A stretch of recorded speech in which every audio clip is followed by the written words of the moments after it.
네, 6월 5일 모닝미팅 시작하도록 하겠습니다. 투자 전략, 금요일에 미리 보는 주간 투자 전략. 노동계 연구원 발표하겠습니다. 네, 안녕하십니까. 주식시장 프리뷰 발표드리겠습니다. 다음 주 코스피는 2100에서 2190포인트대 증락을 전망을 하고 있습니다. FOMC가 예정된 한 주인데요. 유동성이 최근 시장에서 가장 중요한 변수인 만큼 연준의 총화정책에 대한 기대감은 여전히 남아있을 것으로 생각을 하고 있습니다. 이 가장 중요한 변수는 일드 커브 컨트롤에 대해서 이것을 시사하고 현실화를 할 수 있을 것이냐에 달려 있는데요. 그 외에도 불구하고 현재 투자자의 완화적 통화정책에 대한 기대는 이보다 큰 상황입니다. 이 12개월 후 연방기금 선물금리가 6월 1일에도 마이너스를 한 차례 기록하기도 하는 등 이 최근 연준위원들이 마이너스 금리를 하지 않겠다고 계속적으로 의견을 표명하고 있음에도 불구하고 이 추가 금리 인하에 대한 기대감이 투자자들이 좀 남아있는 상황입니다. 이렇게 통화정책에 대한 기대가 컸을 때 과거 주식시장에 부정적으로 작용했던 바를 떠올릴 수가 있을 것 같은데요. 이 미국 S&P 500의 PER이 현재 22배를 넘은 상황에서 이 연준이 추가적으로 주식시장을 부양하는 정책을 강하게 내비치기보다는 이 기대를 한 차례 완화시킬 가능성도 있다는 점에서 FOMC가 좀 중요한 이벤트로 다음 주에 작용할 수 있다고 판단을 하고 있습니다. 투자 전략 측면에서는요, 최근에 외국인 자금의 유입 가능성이 높아짐에 따라서 이 대형주 위주의 대응을 권해드리는 바입니다. 최근에 미국뿐만 아니라 유로존에 대한 경기의 회복 기대감, 그리고 유럽의 재정 부양책 시사, 그리고 어제 있었던 채권 매입 프로그램의 확대 등은 최근에 유로화의 가파른 상승세로 이어지고 있습니다. 유로화 가치 상승세는 달러 강세 속도를 조절시켜서 국내에 투자하고 있는 미국계 자금 유입에 우호적으로 작용할 수가 있을 것입니다. 특히 바스켓 성격의 프로그램 비차익 매매가 어제까지 이틀 연속 1,000억 원 이상 순매수세를 보였다는 점도 외국인의 자금 유입의 가능성을 키우고 있는 요소들입니다. ETF들에 대한 잔고도 소폭 증가를 하고 있습니다. 다만 국내 주식시장도 여전히 멀티플이 12배 이상으로 높기 때문에 외국인 자금의 유입 기간을 다소 짧게 만들 수도 있을 것으로 판단을 합니다. 외국인 순매수 전환 가능성이 높다는 점은 반도체 등 IT 섹터에 유리한 매크로 환경이라고 볼 수가 있겠는데요. 이에 따라서 다음 주에는 반도체와 스마트폰 밸류체인 내에 있는 이 IT 관련 업종들에 주목을 해볼 필요가 있다고 판단을 하고 있습니다. 이상입니다. 저기 외국인 매매 관련해서 그러면 보니까 이렇게 뭐 들어와도 길게 들어오진 않을 거다. 뭐 그냥 짧게 잠깐 들어왔다 나갈 거다. 뭐 이런 뷰인가요? 예, 그렇게 생각을 하고 있습니다. 외국인들이 올해 국내 주식시장 22.4조 원 정도를 순매도를 했는데요. 거기에 대한 뭐 일부 되돌림은 있겠습니다만 현재 밸류에이션이 굉장히 높은 상황에서 밸류 플레이라는 외국인 투자자들의 자금은 소폭 들어오는데 그칠 수도 있다 이렇게 판단을 하고 있고요. 최근에 달러 강세 속도가 좀 둔화되다 보니까 외국인 자금들이 유입이 되고는 있습니다만 저희가 기본적으로 연말까지 달러를 약세보다는 지금보다는 위로 보고 있기 때문에 그런 환율 환경들도 외국인 수급에 뭐 짧게는 좋겠습니다만 중장기적으로 연말까지는 그렇게 우호적이지 못할 가능성도 있다 이렇게 생각할 수 있겠습니다. 저희 글로벌 펀드 플로어도 그럼 좀 비슷한 분위기인가요? 글로벌 펀드 플로어 같은 경우는 사실 저희가 굉장히 이것을 시의적절하게 판단할 수가 없는 게 이게 시간이 뭐 1에서 2주 정도 늦기 때문인데요. 그래서 주목하고 있는 것은 미국에서 상장되어 있는 신흥국 주식시장에 투자하고 있는 ETF들의 좌수를 그려보는 것입니다. 그게 어제 제가 발간한 이제 일간 전략 자료의 차트를 제 기입을 했는데 바닥에서 소폭 들어오는 것을 확인할 수가 있었습니다. 아직까지는 질문 물어보신 대로라면은 글로벌 펀드 플로우 외국인이 신흥국에 들어오는 증거는 아직은 없다 이렇게 정리를 할 수 있겠습니다. 네, 바로 이어서 환율 쪽 좀 추가 코멘트를 드리겠습니다. 최근에 유로화가 이제 정책 기대가 많이 부진했고 이제 경제가 많이 어려울 거다라는 인식에 이제 낙폭이 컸었는데 지금 다 되돌린 상황이고요. 달러 지수 같은 경우는 1월 수준으로 이제 많이 하락을 했습니다. 97 초반으로 내려왔는데요. 저희 매크로팀에서 보는 것 좀 정리를 해드리겠습니다. 일단 단기적인 유로화 강세는 6월 19일까지는 좀 더 이어질 수 있다라고 봅니다. 그 일정이 이제 유럽 같은 경우가 재정회복 기금 대한 기대감이 커지고 있는데 유럽 의회에서 이제 아마 회원국 간의 이제 투표 같은 게 이제 진행이 될 것으로 보입니다. 당장 6월에 투표 가능성을 이제 만장일치로 보기는 어렵겠지만 향후에 7월 초 그리고 이제 3분기, 4분기에 있을 회의에서 좀 더 기대감이 있을 수가 있겠다라고 보고 있는데요. 여전히 일부 회원국의 반대나 향후에 예정됐던 부양책 규모 축소 이런 것들이 이제 여전히 좀 우려가 될 수가 있겠습니다. 저희 고민은 이제 모멘텀이냐 레벨이냐의 문제라고 보실 수가 있는데 실제로 경기 저점 인식, 경기 회복에 대한 기대감 이런 건 이어질 수 있고 약달러 기대감이 이어질 수가 있는데요. 사실 아직 실물 지표는 ISM 내 세부 지수를 보더라도 여전히 글로벌 금융위기 수준입니다. 고용이나 생산 신규 수주가 다 30대 초반에 지금 머물러 있기 때문에 실제로 이제 신규 주문이나 고용 같은 경우가 실물 지표에 이제 좀 증가를 가져오려면, 개선을 가져오려면 50대 이상으로 그 과거에 경험적으로 좀 증명이 됐던 바가 있어서 아직은 좀 보수적으로 달러 강세를 하반기까지는 길게 보고 있고요. 단기적으로는 한 6월 19일이 일단은 지켜봐야 될 그런 어떤 변곡점이다. 이렇게 좀 판단하고 있습니다. 계속 원하시면 1번국 구글 접수를 안녕하세요. 저기 외국인들이 짧게지만 좀 계속 좀 한 두세 달이라고 들어온다는 가정하에서 저희 포트폴리오 전략 관련해서는 아무래도 대형주 중심으로 들어온다면 소위 얘기하는 구경제 관련된 섹터들도 상대적인 수급적인 뒷받침을 받을 수 있을 것 같은데 포트폴리오 관점에서 지금 어떻게 생각을 하고 계세요? 네, 외국인들이 아까 제 서두에서 22조 원 정도 국내 주식을 팔았다고 말씀을 드렸는데요. 거기서 아마 힌트가 있지 않을까 싶습니다. 외국인들 비워놓은 것을 아마 다시 채울 수도 있고 아니면은 비워놓은 것을 아예 다른 섹터 쪽으로 돌릴 수도 있고요. 그것을 고려를 했을 때는 결국에 외국인이 샀던 것은 헬스케어랑 소프트웨어 섹터들밖에 없고요. 외국인은 주로 우리나라 주식의 반도체를 시가총액 비중 이상으로 매도를 했습니다. 우리나라 시가총액 비중이 3에서 30% 이상 정도 되는데요. 그렇게 된 것은 크게 두 가지 이유가 있을 것 같습니다. 첫 번째로는 코스피보다 MSCI 코리아나 이런 걸 추정하다 보니까 반도체 비중이 코스피보다 더 높기 때문에 반도체를 더 팔았을 수도 있고요. 아니면은 IT에 대한 차별적인 안 좋게 보는 시각 때문일 수도 있는데요. 최근에 보고서에서도 여러 번 언급드렸습니다만 이 필라델피아 반도체 지수는 굉장히 견조하거든요. 그래서 아마 이것은 시장의 차이 때문에 있는 수급 측면이 크다.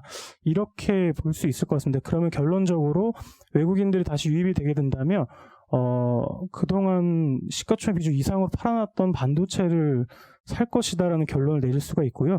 국영제 관련해서 외국인 자금의 비중이 그동안 그렇게 높지가 않았습니다. 국영제 우리나라 시가총액 비중 많이 축소가 되어 있는 상황이고요. 이에 따라서 아마 이거 스타일 로테이션이라든지 섹터 간의 종목 피킹이나 이런 걸 봤을 때는 이 반도체를 중심으로 한 대형주 위주가 될 가능성이 매우 높다라고 정리할 수 있겠습니다. 시장 관련해서 조현주 연구원 미국 대선 어제 지지율 언론 여론조사 여론조사에서 바이든이 이제 트럼프를 우세한 상황입니다. 그래서 바이든 당선 확률이 좀 높아진 상황이고 지난번에 제가 스팟에서 말씀을 드렸듯이 베팅 사이트에서는 일단 먼저 바이든에 대한 확률을 높여놓은 상태여서 일단은 그 시위랑 코로나 이슈 그리고 미중 마찰까지 더해지면서 트럼프 지지율이 좀 많이 하락을 했고요. 40%를 하회한 상황입니다. 그래서 11월 대선에서 재선 가능성이 굉장히 낮아진 상황이라고 보시면 될 것 같습니다. 바이든이 됐을 때 시장에 어떤 영향 간단히 좀 말씀해 주시죠. 바이든 공약 같은 경우는 시장이나 월스트리트에서 이제 가장 우려하는 부분이 증세 이슈라고 보시면 됩니다. 그리고 금융권, 대형 은행들에 대한 규제 강화, 이런 것들이 이제 민주당에서 제시하는 가장 불확실성 요인인데요. 일단 증세 같은 경우는 11월 대선에서 만약에 상원까지도 민주당이 장악을 하게 되면 부자 증세라든가 법인세 인상 같은 경우는 가능성이 높아지고 이는 불확실성 요소로 작용을 할 수 있고요. 근데 만약에 공화당 상원이 상원이 공화당을 장악을 하게 되면 사실 증세가 의회를 통과하기는 쉽지 않다 이렇게 좀 판단을 하고 있습니다. 그리고 바이든이 제시하는 증세 그 규모는 사실 그렇게 크지는 않습니다. 그러니까 원래 39% 법인세에서 21%로 트럼프가 낮췄는데 이제 39%까지 올리는 것을 바이든이 원하는 건 아니고요. 한 25% 정도, 24에서 25% 정도라고 생각하시면 될 것 같고요. 부자 증세 같은 경우는 이제 상위 1% 정도 초고소득자에 대한 상위 1% 부자 증세를 제시하고 있다 생각하시면 됩니다. 그리고 대형 금융권 규제 같은 경우는 이제 도드 프랭크 법안 이런 것들을 좀 더 강화시키겠다라는 부분이 이제 리스크 요인이고, 반대로 좀 긍정적으로 수혜를 볼 수 있는 공약 같은 경우는 잘 아시다시피 민주당은 이제 첫 번째로 제시를 하는 게 이산화탄소 배출량을 제한을 해서 신재생 에너지를 100%로 만들려는 목표를 가지고 있습니다. 임기 동안에. 그래서 신재생 에너지 관련주들이 좀 많이 수혜를 받을 수 있을 것 같고요. 두 번째는 이제 인프라 투자 쪽. 물론 이게 이어지는 겁니다. 그린 뉴 딜이라고 해서 민주당에서 예전부터 이제 만들고 있는 법안인데, 인프라를 이제 신재생 에너지와 접목을 해서 그린 뉴 딜 정책에 대해서 이제 바이든이 우선적으로 시행을 하려고 하기 때문에 이 부분 인프라 관련주 그리고 신재생 에너지주 이렇게 좀 보시면 되고, 과거에 빌 클린턴이나 오바마 때 보시면 민주당 대통령이 당선이 됐을 때는 이제 투자에 좀 더 집중을 하는 모습을 보였습니다. 그래서 공화당은 보통 소비 촉진, 그리고 민주당은 투자 촉진이라고 보면 돼서 이제 투자에 대한 관심도가 높아져서 이제 IT 신성장주 이런 것들이 좀 좋을 것 같고, 실리콘밸리 지원 확대 이런 것들이 이제 긍정적이다라고 보시면 됩니다. 그리고 마지막으로 이제 헬스케어 업종도 바이든 범프라고 해서 좀 많이 올랐는데, 그 이유 원래는 민주당 같은 경우는 힐러리 클린턴 때부터 약값을 인하하면서 원래는 헬스케어주한테는 좀 안 좋은데, 이제 바이든 같은 경우는 헬스케어주한테 그렇게 강한 규제를 가하지 않는다라고 해서 오히려 안도랠리가 좀 나타났었거든요. 그래서 헬스케어 업종도 마지막으로 이제 좀 수혜를 볼 수 있다 이렇게 좀 판단하고 있습니다. 이상입니다.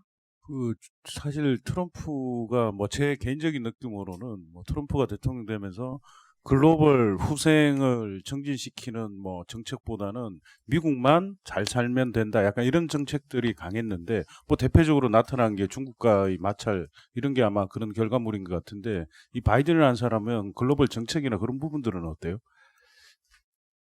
일단은 중국 같은 경우는 너무 걱정하지 마라 이런 식으로 얘기를 하고 있습니다. 그 의미는 이제 너무 중국한테 트럼프처럼 신경을 쓰고 집착하지 마라 이런 식으로 공약을 하고 있다고 생각하면 되고요. 물론 민주당도 중국을 견제하는 그런 정책은 비슷합니다. 근데 다만 관세를 이용하지 않는 선이라고 한다면은 이제 규제에 대한 강화 정도로 좀 보고 있고, 이렇게 전체적으로 시장이나 경기에 타격을 줄 만큼 트럼프처럼 그런 극단적인 정책을 시행하지는 않는다 이렇게 생각하시면 될 것 같습니다. 네, 다음은요. 순서를 좀 바꿔서요. 최근에 일본 기업 자산에 대한 판결이 좀 있었습니다. 그와 관련해서 박주선 연구원 코멘트를 좀 하겠습니다. 네, 한일 갈등 내용 업데이트 드리겠습니다. 그제 대구지법은 일본 제철에 대한 압류 결정 서류를 찾아가라는 공시 송달 결정을 했는데요.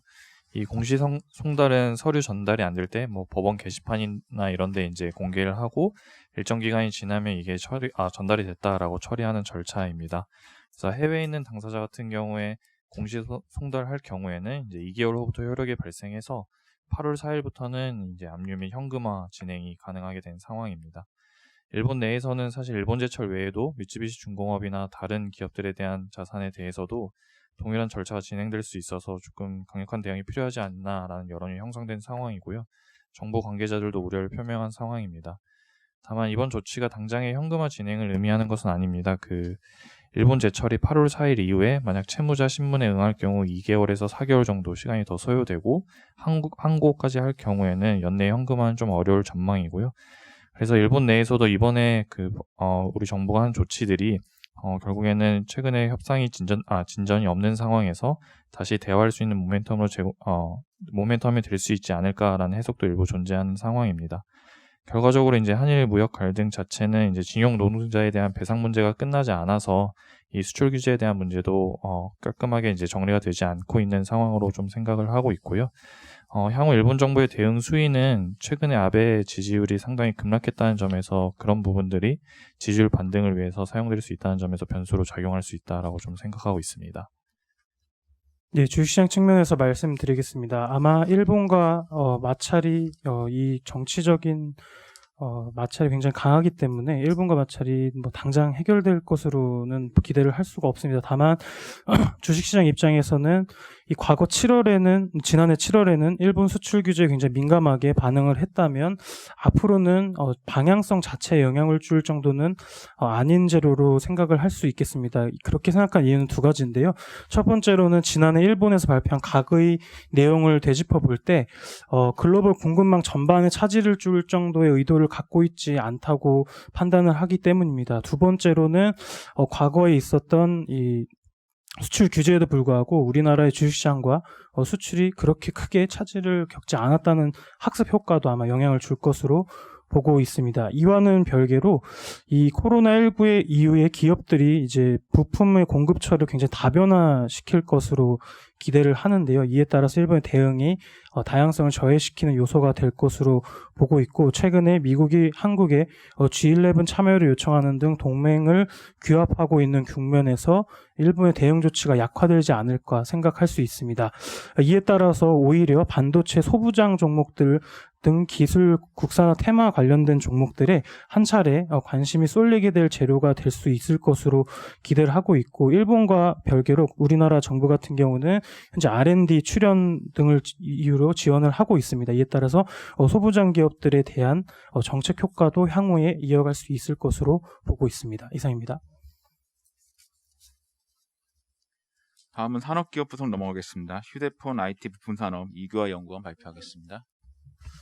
네, 최근에 이쪽 이제 휴대폰 IT 부품 업종 이제 주가가 전반적으로 좀 많이 올랐는데요. 어제도 이제 대부분의 업체들이 이제 주가가 좀 반등을 했는데, 계속 제가 말씀드리고 있지만 지금 4월이 이제 판매가 저점이고 5월 조금 회복하고 6월부터 이제 회복세가 나올 거다라고 말씀을 드렸는데, 최근에 이제 확인해 본 결과 6월에 이제 좀 더 반등이 이제 세게 나올 수 있는 가능성이 좀 확인이 되고 있습니다. 첫 번째가 주요 지역 인도를 포함해서 뭐 미국, 유럽 같은 지역에서 이제 락다운이 해제가 되고 있는데, 그게 이제 영향이 하나가 있고요. 지금 삼성전자를 포함해서 대부분의 업체들이 신규 제품을 딜레이를 해놓은 상황입니다. 원래 같으면 뭐 4월, 5월에 출시돼야 됐던 제품들을 락다운 때문에 이제 출시를 못하니까 이게 6월, 7월로 지금 밀려지고 있는 상황이고요.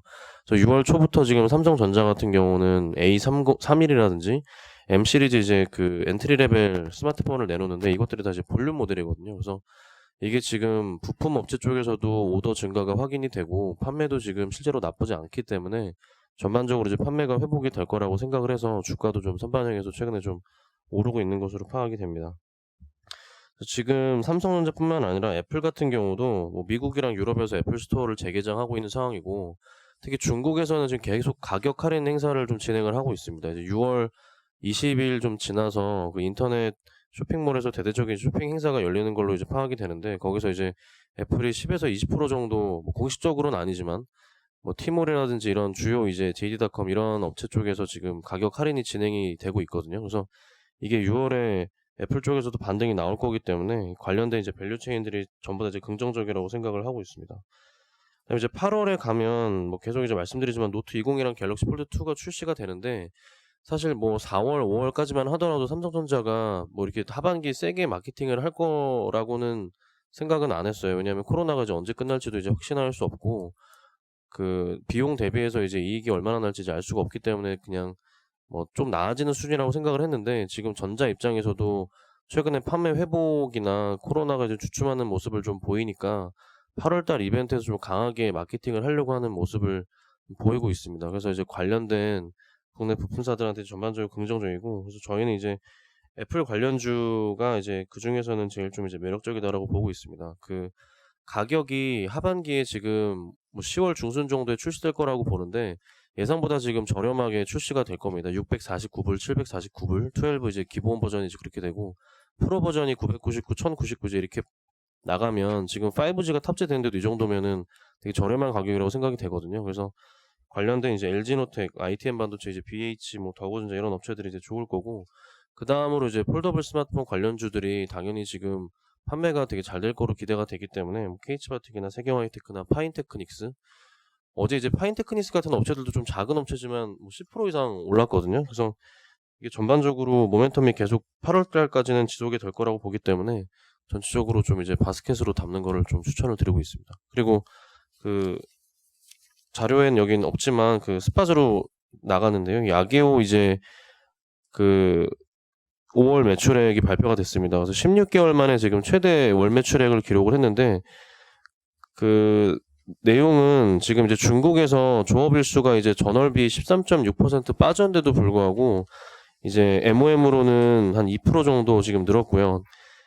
그 19년 1월 이후 지금 16개월 만에 최대 매출액을 지금 기록을 했습니다. 야게오가. 그래서 이유는 당연히 이게 조업일수가 빠졌는데도 늘어난 거는 가격 인상 효과가 계속 지금 반영이 되고 있고 그 중국 가동률이 이제 낮아진 상황에서 조금씩 회복을 하는 과정 때문에 이제 그렇다고 보시면 될 것 같습니다. 그래서 그 관련된 뭐 삼성전기도 최근에 이제 주가 모멘텀이 괜찮은 편인데 다만 이제 저희는 이거를 보고 뭐 추세적인 MLCC 가격 인상이라고 보기는 조금 이제 위험하다고 생각은 하고 있습니다. 왜냐하면 지금 5월 중순부터 일본 업체들이 이제 필리핀이랑 말레이시아에 공장이 많은데 이게 이제 공장 가동이 지금 재개가 됐고 중국 공장 쪽은 계속 지금 가동률이 올라가고 있거든요. 그래서 6월부터는 좀 확인을 해봐야 되고 특히 이제 최근에 저희 도현 의원님도 말씀하시지만 서버 수요가 약간 좀 그 둔화되는 모습을 좀 보이고 있어요. 그래서 MLCC도 이거를 영향을 받아서 그나마 좀 상반기에 괜찮았던 건데 이게 이제 수요 쪽에서 어떻게 영향을 미칠지 좀 봐야 돼서 그 추세적인 상승은 좀 그렇고 그냥 모멘텀으로 긍정적인 수준 정도로 이제 보시면 될 것 같습니다. 뭐 그 말씀하신 종목들 사실 이 접근하기가 뭐 쉽지는 않은 상황이잖아요. 뭐 무엇보다도 바닥에서 뭐 더블 이상 안 올라온 종목들이 없는 상황인데 이런 부분들은 저희가 어떻게 좀 바라봐야 될까요? 그 업체별로 사실 밸류에이션을 보면은 올해 기준으로는 뭐 LG노텍 같은 종목 빼고는 사실 좀 부담스러운 수준이긴 합니다. 근데 이제 시장에서 기대하는 게 사실은 원래는 코로나가 없었으면 올해 이제 성장이 나올 거였는데 지금 코로나 때문에 이제 역성장이 크게 날 거라고 지금 예상을 하고 있잖아요. 그래서 내년까지도 이 성장이 이어질 거기 때문에 내년 기준으로 이제 밸류에이션을 보면은 사실은 그렇게 크게 부담스러운 수준은 아니거든요. 그래서 특히 이제 폴더블 스마트폰 관련주들 같은 경우는 올해 이제 뭐 대부분 KH바텍이라든지 이런 업체들 주가가 이제 많이 오르긴 했지만 내년에 이제 폴더블 스마트폰이 지금 예상보다 잘 팔리면 또 거기에 대한 기대감이 올라갈 거기 때문에 밸류에이션 수준은 올해 하반기로 가면 갈수록 내년 거를 어차피 반영을 할 거라서 좀 부담이 낮아지지 않을까 그렇게 좀 생각하고 있습니다. 예, 다음은 철강금속 변종만 연구원 발표하겠습니다. 지금 이제 철광석 가격이 많이 올랐다는 말씀을 드리려고 하는데, 그러니까 철광석 가격뿐만 아니라 그 구리 가격당 5,500불까지 올랐고요. 아연 가격도 2,000불까지 올랐는데, 수요는 물론 이제 좋지는 않습니다만, 반대로 이제 공급 사이드에서 이슈가 되고 있는 게 계속 코로나 이슈예요. 코로나 이슈 때문에 생산이 제대로 잘 안 될 것 같으니까, 이게 이제 시장 가격의 상승 요인으로 작용을 하고 있습니다. 그런 관점에서 봐주시면 되고, 철광석 가격이 최근에 21.5% 한 달 동안 올랐어요. 그래서 99.8불을 기록을 했는데, 기억해 보시면 이제 작년 1월 달에 브라질에서 광산댐 붕괴되고 나서 120달러까지 올랐다가 한 80불대에서 이제 왔다 갔다 하고 있었거든요. 그러다 그게 최근에 이제 코로나 터지면서 약간 빠진 듯 싶더니 다시 이제 100불까지 왔습니다.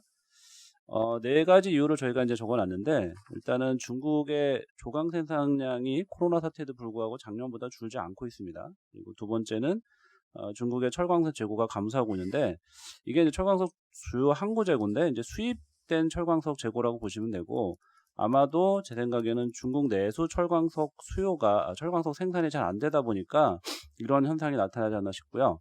세 번째는 그 호주와 중국의 무역 분쟁 우려가 있습니다. 지금 중국에서 수입하는 호주산 밀에 대해서 80.5%의 관세를 부과하겠다고 했는데, 이거는 뭐 전에 한번 말씀드렸다시피 호주가 바이러스 진원지가 중국이라는 거를 좀 자꾸 때리는 쪽에 있기 때문에 거기에 대한 조치라고 보시면 되고, 그것 때문에 철광석에도 수입 관세 매길 수 있다라는 우려가 작용했습니다. 그리고 끝으로 가장 직접적인 이유가 되고 있는데, 브라질에서 하루에 하루에 10,000명 이상, 많게는 30,000명까지 확진자가 발생을 하고 있고, 계절이 저희랑 반대니까 그쪽에서는 쉽게 의료 현실이라는 거 봤을 때는 가라앉지 않을 것 같습니다. 이런 것들이 철광석 가격 급등에 영향을 주고 있는데요. 철강업체 입장에서는 이제 철강 가격도 좀 올랐어요. 그래서 HR 가격 같은 게 한 달 동안 10% 정도 올랐고, 중국 내수 가격 기준으로요. 나머지 제품들도 한 5에서 10% 올랐고, 수출 가격도 올랐는데, 문제는 제품 가격이 오른 거 못지않게 원가가 올랐기 때문에 수익성에는 크게 변화가 없다라는 거죠. 그래서 지금은 이제 북반구는 여름철 들어가면서 비수기 앞두고 있고, 코로나로 인한 제조업이나 건설 쪽에서의 완전한 회복이 안 되고 있는 상태에서 실물 경기 개선도 시간이 필요할 거고, 그래서 철강 가격이 추세적으로 상승할 가능성은 낮은데, 역시 원가 부담이 생겨서 철강업체들 수익성에 좋지 않을 거다 이렇게 생각을 하고 있고, 최근에 주가 상승은 코스피 상승에 부족하지 않게 올랐다라고 봅니다. 그렇기 때문에 저희는 뉴트럴 의견을 계속 유지하겠습니다. 이상입니다. 중국 조강 생산 꾸준히 늘었는데 이쪽이 철강 제품 수요는 아직 그대로인가요? 아니면 거기 쪽 인프라 투자 관련해 가지고 뭔가 수요 움직임이 좀 있긴 있는 건가요?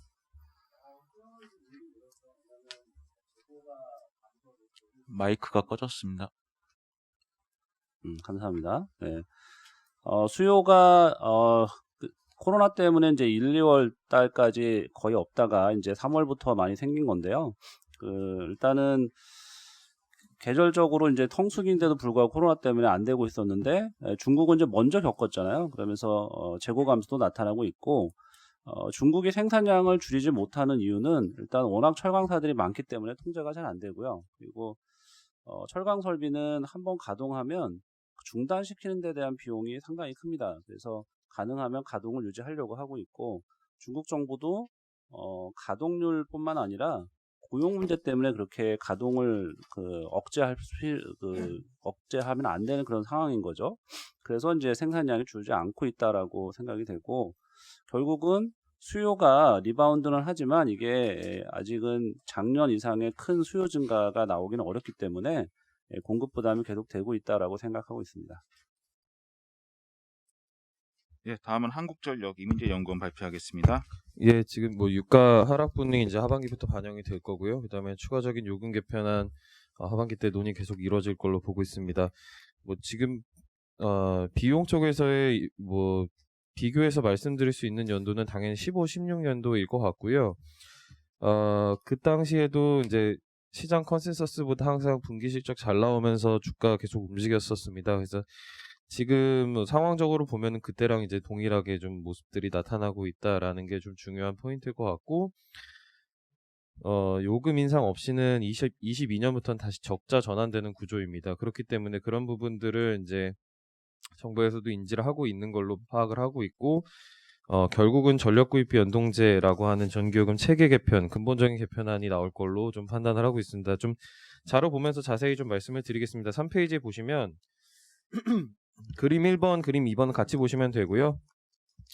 유가 하락분은 이제 발전용 LNG 단가 하락으로 연결이 되고요. 죄송합니다. 그림 2번 보시는 것처럼 10월 정도는 이제 발전용 LNG 가격은 저점을 형성할 걸로 보고 있습니다. 그렇게 되면서 그림 4번 보시면 자연스럽게 S&P도 2016년보다 낮은 수준인 60번대 후반 정도로 떨어질 걸로 보고 있습니다. 이제 그림 5페이지에 보시면 그림 11번을 보시면 되는데, S&P라고 하는, 그러니까 개통한계 가격이라고 하는 거는 매 시간대 매일 결정이 됩니다. 그러니까 뭐 예를 들면은 1년 동안 8,710회 결정이 되는데, 시간대별로 수요에 따라 결정이 되기 때문에 그 수요에 맞춰서 가장 비싼 발전기가 S&P로 결정이 되는데, 여기 이제 그림 11번에 보시는 것처럼 4월부터 4월, 5월 이렇게 보시면 파란색 부분만 좀 체크를 하시면 될 것 같은데, 4월에 파란색 때 뭐 60원대 초중반 아니면 이제 5월 같은 경우는 50원대까지 좀 떨어졌습니다. 이게 의미하는 바가 뭐냐면, 원래는 뭐 80원 정도가 LNG 단가고 50원 정도가 석탄 단가라고 생각을 하시면 되는데, 5월 달에는 유난히 석탄 단가에서 결정이 됐다라고 좀 보시면 될 것 같고요. 이게 뭐 연휴 껴있기도 했지만 코로나19 이후에 수요 빠지면서 이런 효과들이 발생을 한 건데 이렇게 되면은 저희가 이런 부분들까지 사실 추정해 놓지 못하기 때문에 컨센서스를 상회할 가능성이 좀 크거든요. 그래서 결론은 유가도 빠지지만 이런 결정단에서 석탄 발전 결정 비중이 높아지면서 S&P 하락은 추가적으로 더 일어날 거다라는 거고 참고로 5월은 석탄 발전 결정 비중 40%가 넘어가면서 S&P는 70원까지 떨어졌습니다. 원래는 85원이어야 되는데 75원까지 떨어진 거고요. 6페이지에 이제 그러면 수요에 따라서 단가는 어떻게 변동됐냐인데 지금 트렌드를 보면은 주택용은 늘고 산업용 일반용은 좀 빠지고 있는 트렌드입니다. 근데 주택용 같은 경우는 누진제 적용받고 있기 때문에 사용량이 늘면 당연히 단가는 늘어나는 구조고요. 산업용이랑 일반용은 그림에서 보시는 것처럼 시간대별로 요금 체계가 다릅니다. 그렇기 때문에 수요가 빠지면 부정적이나 산업용은 새벽 시간대 사용량이 많기 때문에 수요 빠지는 게 긍정적이고 일반용은 반대입니다. 근데 산업용 비중이 훨씬 크기 때문에 주택용과 산업용에서 요금 인상 효과가 발생할 가능성이 크고요. 3월 달에도 이런 효과가 발생하면서 2% 정도 요금 인상 효과가 발생했습니다. 저는 2분기, 3분기 내내 이런 효과들 계속 나타날 걸로 좀 보고 있고요. 7페이지에 원전과 석탄 이용률 잠깐 보시면 기존의 추정치 그대로 좀 보고 있습니다. 원전은 79%, 그다음에 석탄은 67% 정도 보고 있는데 여기도 뭐 추가적으로 좋아질 여지들 있다라고 판단을 하고 있습니다. 다만 이제 8페이지에 보시면 그림 17번에 보시는 것처럼 환경 비용 늘어나는 거는 중장기적인 부담이다라고 보시면 되고요. 올해 2.8조, 그다음에 2025년 됐을 때는 6조까지도 좀 보고 있습니다. 이제 9페이지 결론이고요. 실적 같은 경우는 분명히 좋아질 거 맞습니다. 그리고 저희가 지금 추정하는 게 3조 초반 정도인데 이거를 상회할 가능성도 충분히 높다라고 보고 있습니다. 다만 내년 실적에 대한 기대감들이 좀 높으신데 2015년, 16년 수준만큼 되긴 어려운 이유는 그림 18번에 보시는 것처럼 15년, 16년 대비 감가비는 3조 이상 늘었고요. 그다음에 환경비용 역시도 3조 가까이 늘어날 걸로 보고 있습니다. 그래서 비슷한 수준의 연료비를 기록하더라도 해당 비용들이 6조 이상 늘어나기 때문에 15, 16년만큼의 10조, 12조 뭐 실적 개선은 어렵다라고 보고 있습니다. 10페이지 최근 이제 뭐 시장이랑 전력 개편 관련해서 좀 간단히만 보면은 그림 20번, 10페이지 그림 20번에 보시는 것처럼 앞으로 키가 될 프로젝트는 한국해상풍력이라고 보고 있습니다. 그린 뉴딜 정책 나오면서 상징성 있는 프로젝트에 대한 기대감들 계속 좀 커져가고 있고요. 이런 부분들은 결국은 한전이 투자를 하면서 진행을 할 겁니다. 근데 12페이지에 그림 22번 보시는 것처럼 신재생 투자 거의 없었던 이 시점에도 차입금은 역대 최고 수준까지 기록을 했고 부채 비율은 이명박 정부 때 수준까지 올라와 있는 상황입니다. 근데 뭐 22년부터는 만성 적자 구조가 또 돌입하기 때문에 이런 비용들을 이제 뭐 감당하기 위해서는 결국 전력 구입비 연동제가 도입이 필요하고요.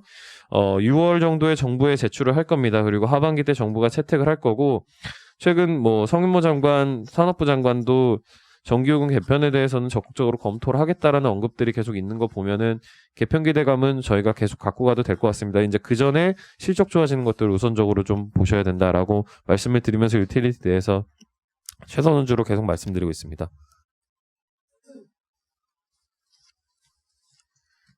예, 다음은 올릭스 나간준 연구원이 대신 발표하도록 하겠습니다. 네, 올릭스 의무공표 자료 대신 발표하겠습니다. 상반기 중 2건의 글로벌 임상 진입 기대했지만 하반기로 지연됐습니다. 이는 코로나 영향으로 임상 개발 스케줄이 딜레이 됐기 때문인데요. 현재 국내에서 진행 중 이제 비대용투 치료제 101 임상 이상의 환자 모집에 차질이 생기고 있습니다. 이에 따른 임상 종료 시기에 대한 불확실성 존재하는 상황입니다. 또한 이제 임상 시료 준비에서 일정이 지연되면서 101 이제 미국 이상 IND 신청은 3분기에 진행될 것으로 기대됩니다. 또한 이제 후보물질 변경에 따른 이제 황반변성 치료제 301A 미국 일상 IND 신청도 4분기에 될 것으로 기대하고 있습니다. 내년에는 일단 망막섬유화 치료제인 301D 임상 일상 IND 1분기에 계획되어 있고요. 이제 현재 조금 주목받고 있는 탈모 치료제 같은 경우도 이제 104C는 인비트로 결과가 올해 8월 국내 학회에서 발표될 예정에 있습니다. 현재 이제 올릭스 자체적으로는 R&D 모멘텀은 조금 지연된 상황인데요. 이제 글로벌리하게 봤을 때는 올해 12월에 이제 기존의 파티시란, 기보시란 등 siRNA 치료제가 출시되었었는데 12월에 이제 엘나일람에서 이제 siRNA 신약인 인클레시란하고 루마시란을 허가가 기대되고 있습니다. 이제 대형 RNA 신약이 등장하면서 본격적인 RNA 시장 성장이 예상되고요. 이에 따라서 올릭스 역시 신약 개발 업체로서 재조명 받을 가능성이 있다고 판단하고 있습니다. 한편 올릭스는 이제 3월 이제 AM 케미칼로부터 갈낙 링커 기술을 도입을 했는데요. 이제 간타기 신약 후보 물질 개발을 위해서 갈낙 플랫폼 개발의 일환으로 기술을 도입을 했습니다. 이에 따른 이제 엘나일람, 디서나 등 대표적인 갈낙 플랫폼을 활용한 siRNA 신약 개발 업체들과 함께 올릭스 역시 나란히 경쟁할 수 있을 것으로 예상되어서 저희는 중장기적으로 주목할 필요 있다 보고 있습니다. 이상입니다. 예, 다음은 대체투자 하반기 일치 전망 김영근 연구원 발표하겠습니다. 홍지한 연구원 발표하겠습니다. 네, 결론부터 말씀드리면 저희 글로벌 리츠 투자 의견 중립으로 좀 유지를 하고요. 국가별로 보시면은 이제 미국, 싱가포르, 한국 리츠에 좀 선별적으로 접근해야 된다라는 말씀을 드리고 있습니다. 저희가 유망 섹터 스크린을 한 근거에 대해서 좀 키 차트 위주로 말씀을 드릴 건데요. 14페이지부터 봐주시면 사실 저희 첫 번째로 봤던 거는 이제 임대 수익을 안정적으로 받고 있느냐를 이제 저희는 키 포인트로 봤고, 그 차트를 보시면은 이게 4월 달이랑 이제 5월 달에 임대료를 얼마나 받았냐를 이제 그린 차트인데, 사실상 호텔이나 리테일 또 스몰캡 종목들을 제외하고 대부분 좀 이제 전망치에 부합하는 임대 수익을 발표를 했습니다. 지금 여기에 나와 있지는 않지만 특수형 같은 경우는 이제 거의 통신사나 아니면 대기업으로 구성되어 있기 때문에 거의 100%에 가깝다라고 보시면 되겠고요. 15페이지 보시면 저희가 두 번째로 본 게 초대형 리츠에 집중을 해야 된다라고 좀 보고 있고요. 그 왼쪽에 있는 차트를 봐주시면 사실 2000년도 이후에 이제 코로나 터지면서 이게 그 리츠 자체가 좀 규모의 경제가 발현되는 비즈니스이기 때문에 그 대형 규모를 갖춘 리츠가 덜 빠졌고 상승할 때도 훨씬 빠르게 올라왔다라고 보시면 되겠고, 또 오른쪽에 있는 차트 보시면 사실 2008년도 금융위기 때 이 리츠의 그 자산 규모 인수가 크게 줄었다가 사실 그 이후로는 부실화된 자산이나 리츠를 다 인수를 하면서 굉장히 수혜를 봤다라고 좀 말씀드릴 수 있겠습니다. 16페이지 봐주시면 이제 그렇기 때문에 이제 배당 삭감을 좀 발표한 리츠가 많았었는데 좀 그걸 피할 수 있는 섹터를 한번 찾아보자라는 관점에서 접근을 해봤고요. 왼쪽을 보시면은 지금 모기지랑 호텔, 리테일 같은 부분은 배당 삭감이나 중단을 발표를 하면서 굉장히 주가가 많이 빠진 상황입니다. 이거를 좀 방어하기 위해서는 좀 직관적으로는 반대되는 내용이지만 좀 배당 성향이 낮은 섹터에 집중할 필요가 있겠다라는 생각을 하고 있고요.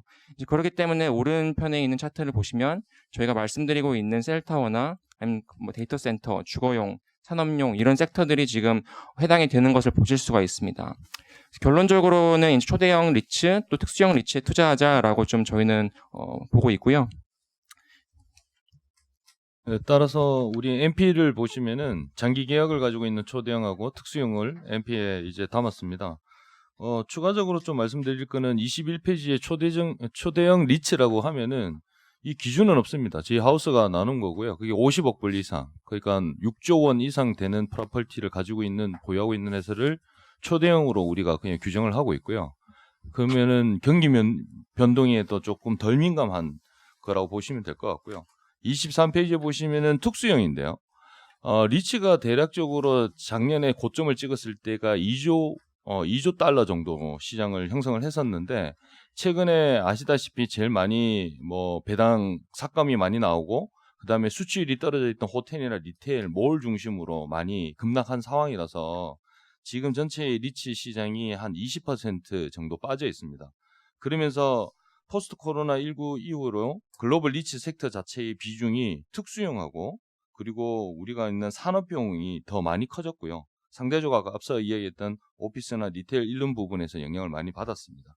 따라서 지금 리츠를 산다고 하는 BM을 사게 되면은 결국은 특수형을 한 대략적으로 25% 사는 거로 똑같다 이래 보시면 될 것 같습니다. 따라서 저희 전략은 17페이지에 보시면은 산업용, 특수용, 그리고 최근에 주거용, 생각보다 주거용이 견조하게 지금 버티고 있어서 못 올라왔고, 수취율은 계속 유지가 되고 있어서 이번에 에쿼티 레지던스라는 서부하고 동부에 집중돼 있는 중고가 아파트를 가지고 있는 회사를 편입을 시켰습니다. 이상으로 저희 리츠 하반기 전망을 마치겠습니다. 네, 이상으로 준비된 자료 모두 마쳤습니다.